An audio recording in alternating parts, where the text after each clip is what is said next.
Picture this, a creature that makes your average movie monster look like a house pet. 8 feet of shimmering crystalline exoskeleton capable of bending light around its body, neural networks outpacing quantum computers, and the ability to detect a heartbeat from miles away.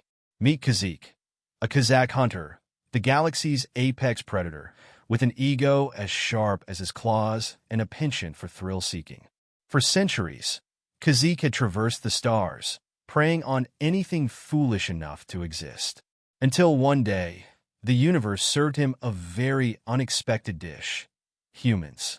Kazik first learned about Earth by accident, intercepting a bizarre transmission. On screen, tiny bipeds armed with rudimentary tools were shown battling their planet's deadliest predators. Intrigued, Kazik leaned closer, his crystalline mandibles twitching in fascination. Humans? These soft, squishy creatures with no claws, no armor, and practically no survival instincts were dominating a planet full of apex predators? Fascinating, Kazik muttered. He dove into research, discovering humanity's insane adaptability, conquering frozen tundras, baking deserts, and even building on active fault lines. These creatures had survived extinction events, colonized their world, and, most perplexing of all, camped for fun. Something about these oddities ignited an excitement Kazik hadn't felt in eons. Either they're incredibly lucky, or I'm missing something, he mused. Only one way to find out. Kazik set his sights on Marcus Chen, a wilderness survival instructor infamous for teaching rich people how not to die in the woods. After weeks of surveillance, Kazik was unimpressed. "This is their best," he scoffed, watching Marcus start a fire with a chocolate bar and an energy drink can. However, the humans' odd rituals intrigued him. Marcus drank a suspicious amount of coffee, classified by Kazik's sensors as a mild toxin, and survived encounters with bears by yelling at them and waving his arms. Brave or stupid? Kazik wondered. Choosing a remote valley Marcus frequented, Kazik meticulously prepared. Gravity manipulators? Check. Communication jammers? Check. Cloaking fields? Perfected. Everything was set for the ultimate ambush. Kazik envisioned the fear on Marcus's face, the thrill of the chase, and the glory of adding humanity to his trophy collection. When Marcus arrived at the valley, Kazik struck. He decloaked dramatically, towering above his prey. "I am Kazik," he declared, crystalline limbs glinting menacingly. "Greatest hunter of the Kazakhs. Your death incarnate." Marcus looked up from his thermos, yawned, and said, "Cool. Want some trail mix? It's the good kind, with extra M&Ms. Kazik froze. This was not the reaction he'd planned for. I don't want trail mix. I'm here to hunt you," he stammered. "Yeah, I figured. Been watching you for a week. Your cloaking tech has a shimmer. Kind of like heat waves," Marcus said nonchalantly. "Also, you smell like ozone. You might want to check that." Kazik's confidence wavered. "You knew I was watching?" "Oh yeah," Marcus said, popping an M&M into his mouth. "Look, I teach people how to survive predators for a living. Bears, mountain lions, alien death machines, same principles." Kazik's neural processors nearly short-circuited. This wasn't fear. It wasn't even confusion. It was mockery. Marcus stood, brushing off his pants. "Anyway, I've got stuff to do. You're welcome to keep trying, but just so you know," he tapped his temple, "we humans, we're really good at problem-solving and cardio. Enjoy the hunt." Then he vanished into the valley. Kazik roared, giving chase. His sensors scanned every nook and cranny, but Marcus always seemed to be one step ahead. Occasionally, the human's voice echoed from random directions. "By the way, your gravity manipulators don't work well on sedimentary rock," Marcus called out at one point. Seconds later, Kazik's traps malfunctioned, creating unstable localized gravity wells. "Welcome to Earth," Marcus quipped from a hiding spot, "where even the rocks hate you." Kazik spun, furious, only to realize Marcus had disappeared again. For hours, the hunt spiraled into chaos. Every time Kazik thought he had Marcus cornered, the human reappeared somewhere else, leaving behind taunting notes and bags of trail mix.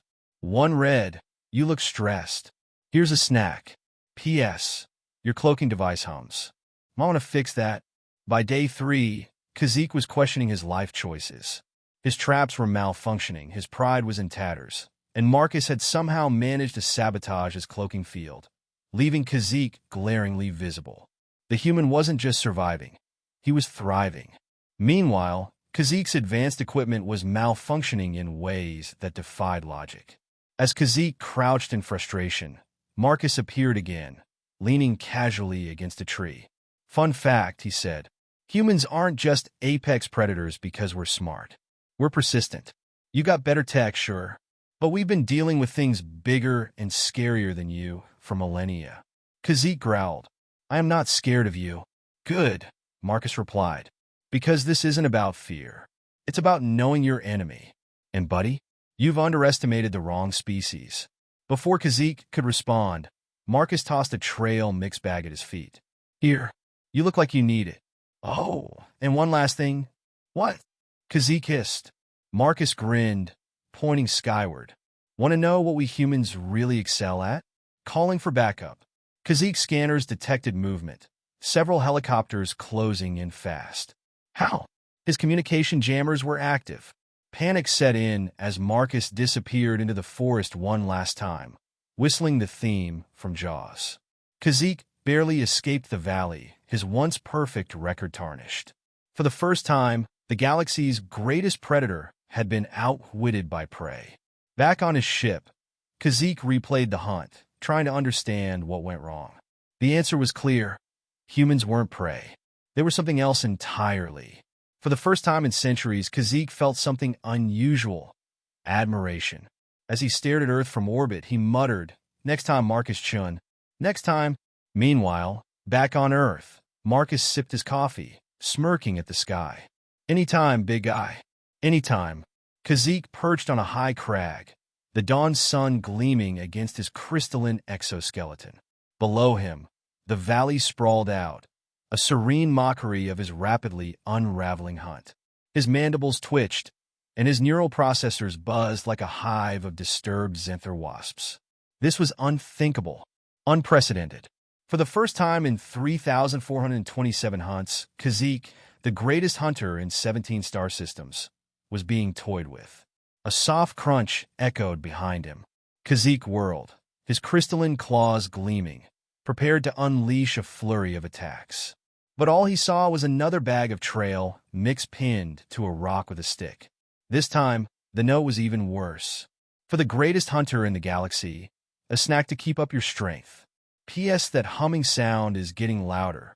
Kazik roared, a sound that had made apex predators across the cosmos quiver in fear. Unfortunately, the only response was the mocking echo of his own frustration. Kazik sat cross-legged, his shimmering form hidden in the dappled shade of a copse of pine trees. If this human, Marcus Chen, refused to act like prey, Kazik would have to adjust. Hunters were nothing if not adaptable, and he hadn't survived countless campaigns without learning to improvise. "Fine," Kazik muttered to himself, his mandibles clicking rhythmically. "If I can't outhunt him, I'll outsmart him. He thinks he's clever, but he's only human. I am Kazik." With renewed determination, he activated his tactical interface and began analyzing the patterns of Marcus's movements. Over the past 3 days, Marcus had been infuriatingly elusive, using the terrain to his advantage, disappearing into tree lines, and reappearing miles away as though he could teleport. Kazik's sensors began to reconstruct a pattern. The human was clever, yes, but not perfect. His paths always seemed to lead back to the same general area. "Interesting," Kazik chittered, a glint of triumph in his multifaceted eyes. "A campsite. Even apex predators need a lair." The plan was simple: ambush Marcus at his base of operations. No distractions, no games. Just a clean, decisive strike. Kazik approached the campsite with all the stealth his crystalline form afforded.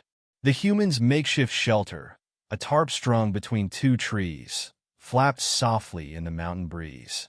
A campfire pit sat cold and abandoned. Kazik scanned the area. His neural processors detected no life signs. Still, something felt off. The hairless bipeds were unpredictable, prone to doing the illogical. That's what made them so fascinating. He crept forward, his claws silent against the forest floor. Just as he reached the fire pit, a loud snap echoed through the clearing. Kazik froze, scanning for the source. Above him, a bucket tipped over, and a cascade of water drenched his head. It wasn't just any water. His sensors flared as the liquid seeped into the fine crystalline structures of his body. Salt water, the perfect disruptor for his cloaking systems. His shimmering camouflage flickered and died, leaving him fully visible, glowing faintly in the sunlight. From behind a tree, Marcus's voice rang out, brimming with humor. You know, for a guy with 3,427 kills, you'd think you'd watch for tripwires. Kazik spun, his claws extending, but Marcus had already moved. The human appeared 10 feet to the left, casually leaning against a tree, holding his thermos. Nice trick, Marcus continued, grinning. But if you're going to turn invisible, maybe avoid places with a lot of mist. That shimmer effect? Dead giveaway. Kazik growled, but Marcus didn't flinch. You think you're clever, Kazik hissed, his voice low and venomous. But you are only delaying the inevitable. Marcus sipped his coffee. Am I? Or am I just giving you a new experience? You're used to things running, right? Screaming? But me? I'm just here vibing. Kazik lunged, his crystalline claws slicing through the air, but Marcus sidestepped with infuriating ease. Whoa, calm down, Sparkles. Marcus laughed. You almost hit me. That would have been embarrassing. Kazik's pride was in tatters. This was no longer a hunt. It was a circus, and he was the main act. His every move was countered, his traps turned against him. I don't understand you, Kazik admitted, his voice edged with frustration. You should be terrified. I am death incarnate.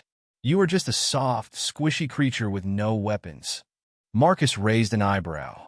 No weapons? Buddy, I've got the most dangerous weapon of all. Kazik tilted his head. What?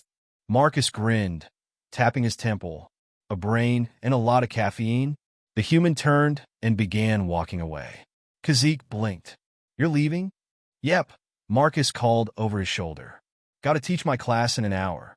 But don't worry, I left you a present. Before Kazik could react, the ground beneath him shifted. He glanced down to see a series of ropes and pulleys rigged into a crude net. No!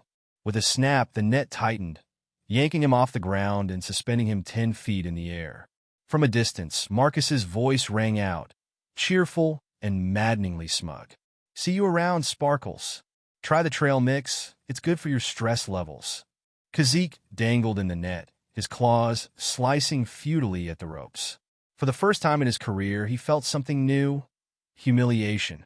Hours later, Kazik freed himself from the net, his pride bruised but not broken. As he stalked back to his ship, he replayed the events of the day over and over. This human was no ordinary prey. Marcus Chen was a challenge unlike any he had faced before. Kazik paused at the base of a ridge, his crystalline form catching the last rays of the setting sun. I underestimated him, Kazik admitted to the empty valley, but a slow smile spread across his mandibles. Next time, human, he promised, his voice a low growl. Next time, I will show you why I am the greatest hunter in the galaxy. In the distance, Marcus's whistling echoed through the mountains, a jaunty, mocking tune that Kazik would not soon forget. The inside of Kazik's ship glimmered faintly, its surfaces alive with shifting light patterns reflecting his crystalline form. The vessel had an eerie organic quality, a labyrinth of smooth, semi-translucent corridors that pulsed with faint energy. In the center of the command deck, Kazik sat, repairing his pride alongside his equipment. His claws deftly reassembled a kinetic displacer, a brutal weapon designed to atomize flesh and bone. But even as he worked, his mind churned. Marcus Chen, a human. It wasn't the saltwater trap or the net that haunted him. It wasn't even Marcus's infuriating smugness. No, it was the ease with which the human had countered him, turning every strength Kazik had into a weakness. The word gnawed at him. Prey. The notion that prey could be unpredictable, that prey could win through guile and defiance. Unacceptable, Kazik growled, his voice resonating in the empty room. I am no fool. I learn.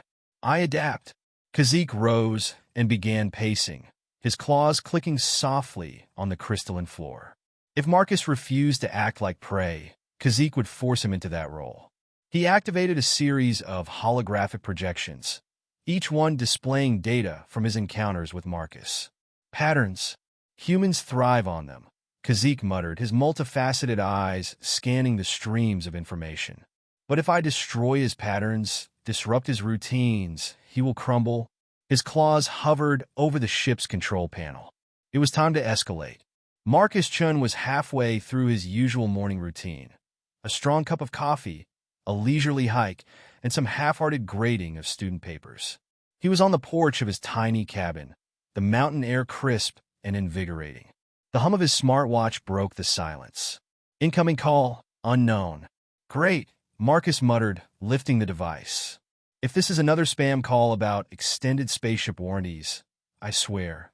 He answered, and the watch's screen lit up with a familiar, glowing visage. Kazik, Marcus said, unable to suppress a grin. How's my favorite walking disco ball? The crystalline alien loomed large on the screen, his jagged face radiating menace. Human, Kazik growled. Your mockery only deepens your foolishness.